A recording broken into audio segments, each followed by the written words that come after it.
Turkish Foreign Minister Mevlut Cavusoglu met with his Russian and Ukrainian counterparts Sergei Lavrov and Dmitry Kuleba in Turkey.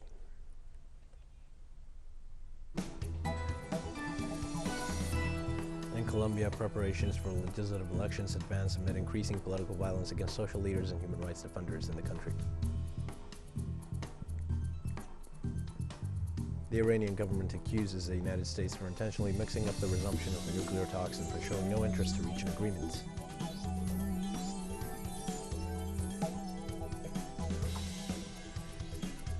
Hi, this is From the South. I'm your news anchor, Dio Martin from the Telesur Studios in Havana. We begin with the news.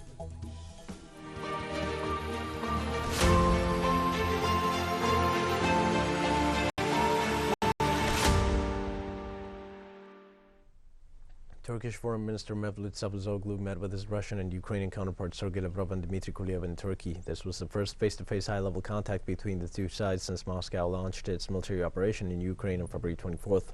On his behalf, Russian Foreign Minister Sergei Lavrov said Moscow is committed to finding a solution during the negotiations and stated the possibility of a meeting between Putin and Zelensky.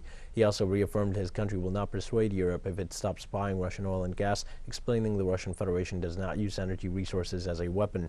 On the other hand, his Ukrainian counterpart Dmitry Kuleba said the conversation was difficult, but Kyiv is ready to continue the dialogue with Russia.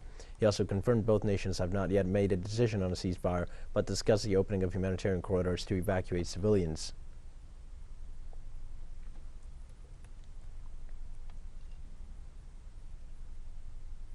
After the meeting, both foreign ministers addressed the press. In his speech, the Ukrainian high government official Dmitry Kuleba stated the talks didn't result in any progress and maintained a belligerent position regarding the Russian demands. They seek a surrender from Ukraine, but this is not what they are going to get. Ukraine is strong, Ukraine is fighting, Ukraine made Russian initial plans fail. We are ready to seek balanced diplomatic solutions to put an end to this war, but we will not surrender. Russia's Foreign Minister Sergei Lavrov accused the European Union and other countries of acting dangerously by supplying arms to Ukraine. As for arms deliveries to Ukraine from abroad, we see how dangerous our Western colleagues are acting now, including the European Union, which in violation of all its so-called principles and values, encourages the supply of deadly weapons to Ukraine, including thousands of man-portable anti-aircraft missile systems. Where these thousands of man-portable anti-aircraft missile systems will end up is the question we ask our colleagues in the European Union, when they are interested in putting an end to a policy that has been developed over many years of making Ukraine a threat to the Russian Federation. There is no answer as to how these man-pads will be controlled. Foreign Minister Sergei Lavrov also said Russia is ready to continue talks with Ukraine within the framework of the existing format in Belarus, but it is too early to organize a summit meeting between the two countries' leaders. We confirm today that President Putin does not refuse to meet with President Zelensky. Probably someday, I hope, such a need will arise, but for this it is necessary to lay the groundwork, which is following the Belarusian diplomatic track. 3 rounds of talks have taken place. The Ukrainian side has taken our very concrete proposals and promised us that there will be very concrete answers. We are waiting. In recent years, after the anti-constitutional coup d'etat, the Ukrainian leadership has preferred meetings for the sake of meetings. During the questions and answers section of the press brief after the trilateral meeting, the Russian foreign minister said his nation is not planning to attack other countries and it did not attack Ukraine either. As for your question about whether we are planning to attack other countries, we are not planning to attack other countries. We did not attack Ukraine either. We explained on numerous occasions that there was a situation that posed a direct threat to the security of the Russian Federation. Despite our many years of explanation, comments, proposal, nobody listened to us. President Putin has spoken in detail on this topic on numerous occasions, and those new facts which are now being uncovered in the liberated territories, in particular the Donetsk and Luhansk regions, show that the attack against these people's republics was planned, carefully planned, and planned for the current months. Russian Foreign Minister Sergei Lavrov reaffirmed on Thursday that a hospital that was attacked in the southern Ukrainian port city of Mariupol had been serving as a military base for nationalists. At the UN Security Council meeting, our delegation presented the facts that this maternity hospital has long been occupied by the Azov battalion and other radicals. They drove out the women in labor, nurses and general staff.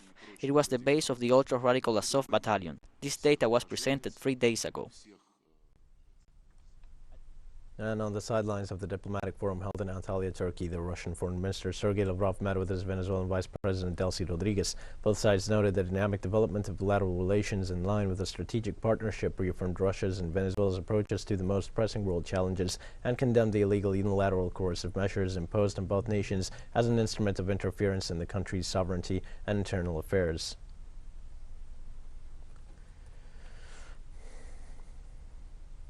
Russia's defense ministry expressed its concern about the involvement of the United States and Ukraine in the production of biological agents for military use with funding from U.S. Defense Department. Russia's defense ministry spokesman Major General Igor Konashenkov said that the objective of the Pentagon-financed biological research in Ukraine was to create a mechanism for the secretive spread of deadly pathogens. The Russian military official said Moscow has obtained documents sent by Ukrainian laboratory employees referring to the transfer of human biomaterials collected in Ukraine to foreign countries at the request of U.S. officials.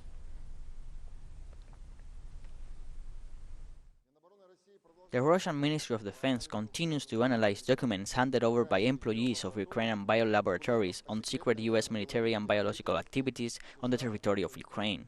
Russian experts of the Radiation, Chemical and Biological Defense Forces studied documents on the transfer of human biomaterials taken in Ukraine to foreign countries at the behest of U.S. representatives. The existence of these biological laboratories was made public on Sunday by the spokesperson of the Russian Ministry of Defense. Besides, of particular interest was the detailed information about the realization of the project by the USA on the territory of Ukraine to study the transfer of pathogens by the wild birds migrating between Ukraine and Russia and other neighboring countries. According to the documents, the US side planned to carry out in Ukraine in 2022 work on pathogens of birds, bats and reptiles, with a further view to the study of the possibility of transfer of African swine fever and anthrax through them. Chinese Foreign Ministry spokesperson Zhao Lijian said the international community labeling Russia's statements that the United States funded biological weapons in Ukraine as disinformation is not a responsible attitude. The international community has no idea what the United States has done at its Fort Detrick base and its 336 biological laboratories overseas, or whether it complies with the provision of the Biological Weapons Convention. This is not something that can be dealt with in a few words. To describe the concerns of the international community as disinformation is not a responsible attitude. Late Wednesday night, the House of Representatives of the United States Congress passed a massive government funding bill which includes a $13.6 billion aid to Ukraine. The aid to Ukraine is included in the approved budget for the 2022 fiscal year. The aid package will cover humanitarian, defense, and economic assistance. It sets aside $4 billion to help Ukrainian refugees, and it increases the president's authority for transferring military equipment to the tune of $3 billion. That military equipment will be reinforcing the eastern flank of the North Atlantic Treaty Organization. They say this is by far the largest aid package ever approved by the U.S. Congress.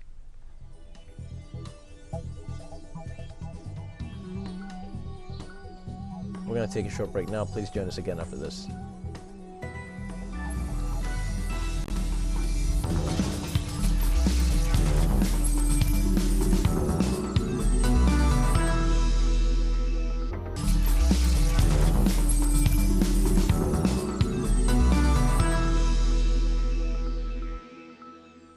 Hi and welcome back to From the South. In Colombia, preparations for legislative elections advance amid increasing political violence against social leaders and human rights defenders. On Wednesday, indigenous representatives of the Mesaca and Embera peoples arrived in the Colombian capital from the departments of Cauca and Chocó to denounce the systematic violence in their territories. At the same time, they demanded the creation of conditions for the fulfillment of the peace agreements, which, according to their criteria, were broken by Iván Duque's government, leading to the continuation of the armed conflict. They also seek to expand their participation in the indigenous constituencies with the objective of occupying more seats in the Colombian Congress, where they only have 3 representatives.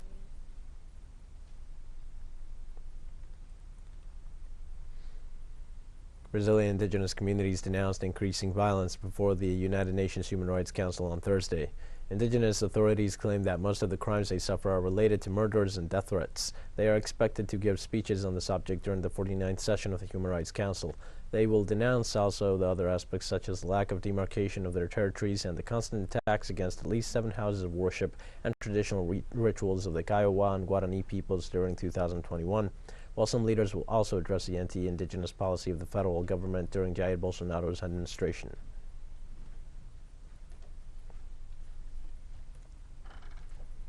This Thursday, the plenary of the Argentinian Chamber of Deputies will be debating the agreement reached by the executive branch with the International Monetary Fund to refinance the country's $45 billion debt. Following Wednesday's Budget and Treasury and Finance Committee's approval of the bill containing the terms of the agreement on Thursday, the lower chamber of the Argentinian parliament began debating the agreement reached by the administration of Alberto Fernandez with senior officials of the International Monetary Fund to refinance the country's outstanding debt. The agreement foresee a total disbursement of $45 billion by the IMF so that Argentina can face this year's maturities, with the IMF itself while granting the government of Argentina payment extensions until 2024.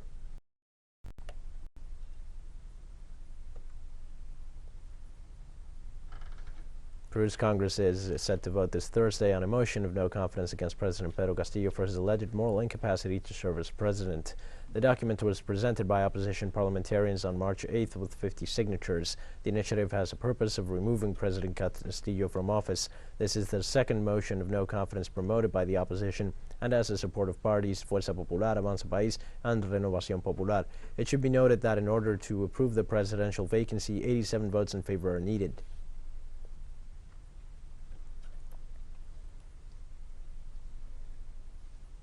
Former student leader Gabriel Boric will take on Chile's greatest challenge since the end of the Augusto Pinochet dictatorship once he is sworn in as the youngest president in his country's history on Friday. The new head of government will have to contend with the tensions between two institutions, a constitutional convention and a Congress that is divided along party lines. His four-year mandate starting on March 11th could be both the last under the Pinochet constitution and the start of a democratic transformation. According to the schedule programmed by his team, the leader will hold around 60 meetings with the delegations invited to Santiago. Once the meetings are finished there, Boric will travel to Valparaiso to receive the presidential sash from Sebastián Piñera on Friday. Heads of state from Colombia, Uruguay, Peru, Paraguay, Ecuador, and Spain have confirmed their attendance to the ceremony.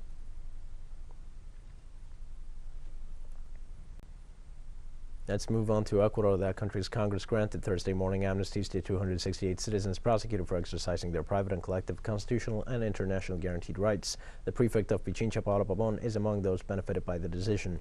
The National Assembly of Ecuador's 99-vote concession was granted to those tried for supporting the 2019 social unrest in the country. The legislative decision put an end to the criminal proceedings of the presumed or committed political or politically related crimes.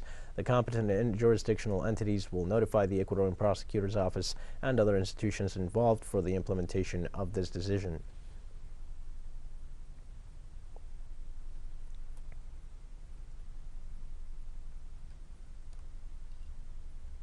Honduras' former national police chief Juan Carlos Bonilla, who was sought by the United States for drug trafficking, was presented to the press in Tegucigalpa after being arrested. Bonilla had been named as a co-conspirator during the U.S. drug trafficking trial of Tony Hernandez, brother of former Honduran President Juan Orlando Hernandez. He will be transferred to the Cobras, where former President Hernandez is also being held, where his hearing will be in the Supreme Court tomorrow morning at 10 a.m. local time. There are two charges of drug substance and conspiracy to introduce drugs into the United States, and the third charge of arms trafficking and conspiracy to use arms. The World Health Organization released new guidelines on abortion care on Thursday in a bid to protect the health of women and girls and help prevent over 25 million unsafe abortions that currently occur each year around the globe. According to Craig Lesnar, Acting Director for Sexual and Reproductive Health and Research at the WHO, to obtain safe abortion is a crucial part of healthcare. Lesnar also stated that nearly every death and injury and the results from unsafe abortion are entirely preventable. Based on the latest scientific evidence, these consolidated guidelines brought together over 50 recommendations spanning clinical practice, health service delivery, and legal and policy interventions to support quality abortion care. For the first time, the guidelines also included recommendations for use where appropriate of telemedicine, which helped support access to abortion and family planning services during the COVID-19 pandemic.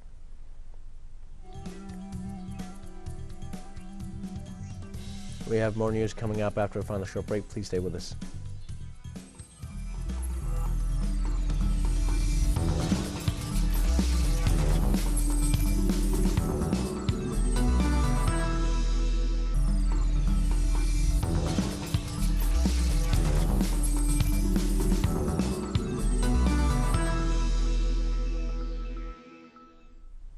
Hi, welcome back. The Iranian government accuses the United States for intentionally mixing up the resumption of the nuclear talks and for showing no interest to reach an agreement. The Secretary of the Supreme Council for National Security, Ali Shamkhani, affirmed that while his country is searching for options to reestablish the accord, the U.S. position in relation to Iran's principal demands are unreasonable. Mr. Shamkhani also stated that his pressure for an agreement is an indication of the United States' lack of interest in reaching a stable one. Iran has so far announced its withdrawal from the commitments on several accord issues after the U.S. unilaterally pulled out of the agreements during 2018.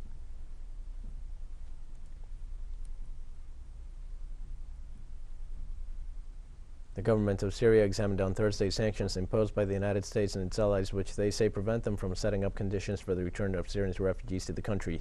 Syria's Foreign Minister Faisal al-Muqdad said his government is making great efforts to ensure the basic needs of Syrian citizens, but that U.S. and European restrictions impact every aspect of daily life and hinder the return of people to their homes. Likewise, Syria requests the International Organization for Migration to prioritize humanitarian assistance in keeping with humanitarian principles, and they vow to continue working with the said organization on the basis of mutual trust and cooperation.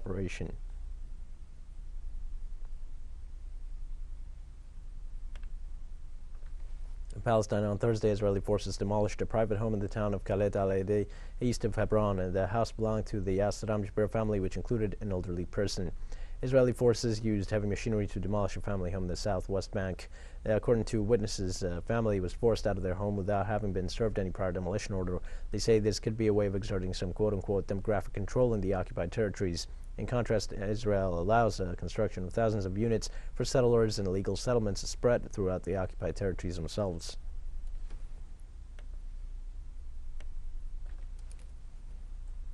The fifth session of the 13th National Committee of the Chinese People's Political Consultative Conference held its closing meeting on Thursday. Chinese President Xi Jinping and other Chinese leaders attended the closing meeting at the Great Hall of the People in Beijing. A resolution on a work report of the Standing Committee of the CPPCC National Committee, a resolution on a report on how the proposals from political advisors have been handled since the previous annual session, a report on the examination of new proposals, and a political resolution on the fifth session of the 13th CPPCC National Committee were approved at the meeting.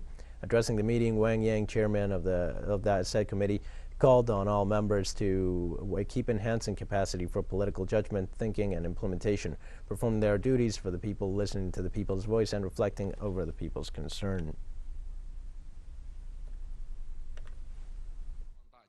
I hope you will continue to perform your duties diligently and redouble your efforts for future successes. Let us rally more closely around the CPC Central Committee with Comrade Xi Jinping at its core, strengthen our consciousness of the need to maintain political integrity, think in big picture terms, follow the leadership core, and keep in alignment with the Central Party leadership. Stay confident in the path, theory, system, and culture of socialism with Chinese characteristics, and uphold Comrade Xi Jinping's core position on the party's Central Committee and in the party as a whole, and uphold the Central Committee's authority and its centralized, unified leadership. Stand firm in our ideals and convictions, and do solid work together to welcome the convocation of the 20th National Congress of the CPC. The Hungarian parliament on Thursday elected Katalin Novak as the country's first female president for a 5-year term, winning over economist Peter Rona in a vote split along party lines. Novak, who most recently served as a minister for family policy, portrayed her election as a victory for women. She was elected to the role by 137 votes to 51, the parliament dominated by the right-wing Fidesz party.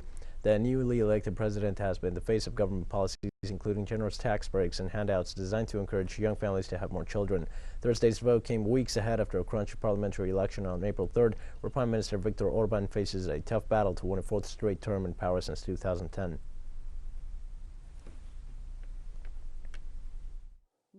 We women rear children, care for the ill, cook, be in 2 places at the same time if needs be, earn money, teach, win Nobel Prizes, clean windows. We know the power of words, but can keep quiet and listen if you have to, and defend our families with a courage beyond that of men's if danger threatens. It is not despite of, but rather thanks to, being a woman that I wish to be a good president for Hungary.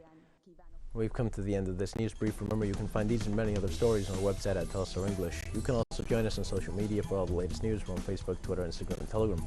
For Tell Us Our English, I'm Dio Martin. Thanks for watching.